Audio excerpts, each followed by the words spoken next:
এবং তাদের জন্য বলছেন সাবিকু ইলা মাগফিরাতিম মির রাব্বিকুম ওয়া জান্নাতিন আরদুহা কাআরদিস সামাই ওয়াল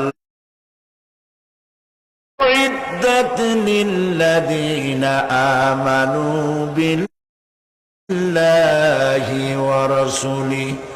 আল্লাহ পাক প্রতিযোগিতা করো আল্লাহর মাগফিরাত কামনার জন্য আর জান্নাতে যাওয়ার জন্য প্রতিযোগিতা করো, আল্লাহর রহমত পাওয়ার জন্য সৎ কাজের প্রতিযোগিতা করো, তাহলে আল্লাহ রাব্বুল আলামিন তোমাদেরকে ক্ষমা করবেন আর তোমাদের জন্য এমন জান্নাত দিবেন যেই জান্নাত আকাশের বিশালতার জমিনের বিশালতার মতো। এই বিরাট জান্নাত তোমাদেরকে দিবেন। এই জান্নাত চিরস্থায়ী সুখ এবং শান্তি জায়গা হবে। মাসালুল জান্নাতিল্লাতী উইদাল মুত্তাকুন ফিহা আনহারুম মিন মাইন গায়রি আসিনিন ওয়া আনহারুম মিন লাবানিন লাম ইয়াতাগায়্যার তা'আমুহু। আল্লাহ পাক বলছেন জান্নাত আল্লাহ পাক ওয়াদা করেছেন মুত্তাকীদের জন্য। আল্লাহ পাক জান্নাত দিবেন যে জান্নাতের ভেতরে রয়েছে মধুর প্রস্রবণ, রয়েছে দুধের প্রস্রবণ, রয়েছে সেখানে স্বচ্ছ পানীয় পানির প্রস্রবণ রয়েছে। এই সুন্দর জান্নাত ঝর্ণা ধারা আল্লাহ পাক সৃষ্টি করেছেন, বাগ বাগিচা দিয়ে ভরে রেখেছেন জান্নাত। সেই জান্নাতে জান্নাত হবে এয়ার কন্ডিশন, রৌদ্রের তাপ হবে না সেখানে, রৌদ্রের খরতাপ হবে না সেখানে, ঠান্ডার প্রচন্ডতা থাকবে না। কিরকম হবে জায়গাটা? আল্লাহ পাক বলছেন মুত্তাকিনা আলাল আরাইকি লা ইয়ারাউনা ফিহা শামসান ওয়ালা জামহারিরা ওয়া দানিয়াতান আলাইহিম যিলালুহা ওয়া যুল্লিলাত কুতুফুহা তাযলিলা। আল্লাহ পাক এমন জান্নাত রেখেছেন, সেই আল্লাহ পাক সেই জান্নাতের ভিতরে জান্নাতীরা ঠেস লাগায়া মুখোমুখি অবস্থায় তারা সেখানে বসবে, আর জান্নাতীদের মনের মধ্যে কোনো দুঃখ থাকবে না, পেরেশানি থাকবে না। পৃথিবীতে মানুষের দুঃখ থাকে, পেরেশানি থাকে, সেখানে কোনো দুঃখ আর পেরেশানি থাকবে না। সেই জায়গাটা হবে শীতাতপ নিয়ন্ত্রিত, না শীত না গরম, চির বসন্ত বিরাজ করবে। জান্নাতীরা সেখানে থাকবে। এই সুন্দর জান্নাত আল্লাহ পাক রেখেছেন মুত্তাকীদের জন্য। সুবহানাল্লাহ। কাফেরদের জন্য জান্নাত হবে, জাহান্নাম হবে চিরকাল। খালিদিনা ফিহা আবাদান, চিরকাল কাফেররা জাহান্নামে থাকবে।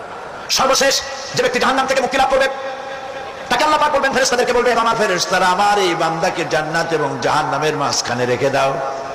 জান্নাত এবং জাহান্নামের মাঝখানে লোকটি যখন থাকার জায়গা পাবে সে জান্নাতের দিকে তাকায়া দেখবে আর কাঁদতে থাকবে। আল্লাহ পাক জিজ্ঞেস করবেন, বান্দারে যুগের পর যুগ ধরে জাহান্নামে কেঁদেছো, আমি রব্বুল আলামিন জাহান্নাম মাফ করে দিয়া জান্নাত জাহান্নামের মাঝখানে রেখে দিয়েছি, আযাব থেকে তো বেঁচে গেছো, এখন কান্দো কেন? লোকটি বলবে, রব্বুল আলামিন কান্দি এই কারণে, জাহান্নাম থেকে মাফ করেছো, তোমার শুকরিয়া আদায় করি। জান্নাত তো আমার কপালে নাই, কিসমতে নাই, কিন্তু জান্নাত আমি এখান থেকে দেখতে পাচ্ছি। জান্নাতের সুঘ্রাণ আমার নাকে আসতেছে, কপালে নাই যাওয়ার। আমি কাঁদি এই জন্য, তুমি যদি মেহেরবানি করে আমাকে জান্নাতের দরজার কাছে একটু দাঁড় করায় দিতা, প্রাণ ভরে তোমার জান্নাতের দৃশ্যটা একটু দেখতাম। আল্লাহ পাক তার আরজি পূরণ করবেন, বলবেন যাও, ফেরেশতাদের বলবেন এর জান্নাতের দরজার কাছে দাঁড় করায় দাও। জান্নাতের দরজার কাছে দাঁড়িয়ে লোকটি আবার কান্না শুরু করবে। আল্লাহ পাক প্রশ্ন করবেন, এবার কান্দো কেন? লোকটি বলবে, রব্বুল আলামিন, কান্দি এই কারণে, জান্নাতের এই দরজায় দাঁড়াইয়া জান্নাতের অফুরন্ত নেয়ামত কিছুই ভালো করে দেখা যায় না, শুধু অল্প জায়গা দেখি।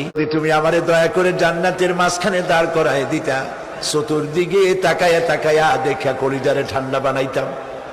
তবে আমি ওয়াদা করি, জান্নাতের কোন নাজ নেয়ামত, কোন ফল আমি খাবো না, ধরবো না, সইব না।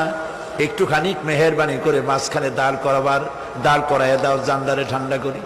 আল্লাহ রাব্বুল আলামিন ফেরেশতাদের বলবেন, আমার এই বান্দারে জান্নাতের মাঝখানে দাঁড় করাইয়া দে। আল্লাহর নবী বলেন, জান্নাতের মাঝখানে দাঁড়িয়ে লোকটি আগের চাইতে আরো জোরে চিৎকার মেরে কাঁদতে থাকবে। আল্লাহ পাক বলবেন, বান্দারে কি হলো তোর? দরজার কাছে আসতে চাইছি রে, আইনা দিলাম। আবার এবার মাঝখানে আসতে চাইছো, তাও এনে দিয়েছি। আবার কান্দো কেন?